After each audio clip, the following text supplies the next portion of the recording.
मान लीजिए आपका प्रमोशन हो जाता है या आपको अपनी क्लास में टॉप मार्क्स मिलते हैं। हर कोई आपको बधाई दे रहा है, आपकी तारीफ कर रहा है, लेकिन आपके अंदर एक अजीब सा डर बैठा हुआ है। आपको लग रहा है कि आप इस कामयाबी के लायक ही नहीं हैं। आपको लगता है कि ये सब सिर्फ एक इत्तेफाक था या आपकी किस्मत अच्छी थी।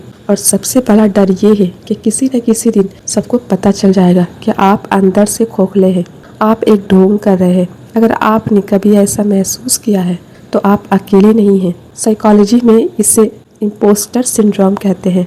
ये एक ऐसी मेंटल स्टेट है जहां एक काबिल इंसान को भी लगातार ये शक रहता है कि वो असल में उतना होशियार या हुनरमंद नहीं है जितना लोग उसे समझते हैं। दुनिया की सबसे बड़ी हस्तियां, बड़े बड़े साइंटिस्ट और एक्टर्स भी इस दौर से गुजर चुके हैं। सवाल ये है कि ये डर हमारे अंदर आता कहाँ से है। अक्सर ये हमारे खुद से बहुत ज़्यादा उम्मीदें रखने की वजह से होता है। हम हर चीज़ में परफेक्ट होना चाहते हैं। जब हम अपनी छोटी सी गलती को भी बहुत बड़ा मान लेते हैं तो हमारा दिमाग हमें ये यकीन दिलाने लगता है कि हम तो बस एक धोखेबाज है।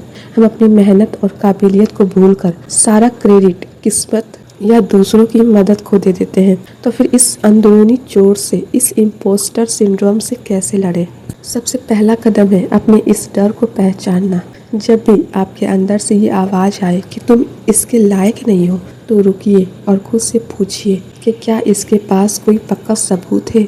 अपनी कामयाबियों को लिखना शुरू कीजिए। जब आप अपनी मेहनत, अपनी रातों की नींद और अपनी स्किल्स को एक कागज़ पर देखेंगे तो आपका दिमाग इस बात को मानने के लिए मजबूर हो जाएगा कि आपने इसे कमाया है, ये आपको खैरात में नहीं मिला। दूसरा, परफेक्शन की चाहत को छोड़ दीजिए। गलतियां करना इस बात का सबूत नहीं है कि आप नाकामयाब हैं, बल्कि इस बात का सबूत है कि आप सीख रहे हैं। और आखिरी बात, अपने इस डर के बारे में बात कीजिए। जब आप अपने किसी भरोसेमंद दोस्त या मेंटोर से ये शेयर करेंगे तो आपको समझ आएगा कि इस दुनिया में हर इंसान कभी न कभी इसी डर से गुजरता है। आप जो भी है, जहाँ भी है, अपनी मेहनत की बदौलत है। अपनी कामयाबी पर गर्व करना सीखिए, क्योंकि आप वाकई इसके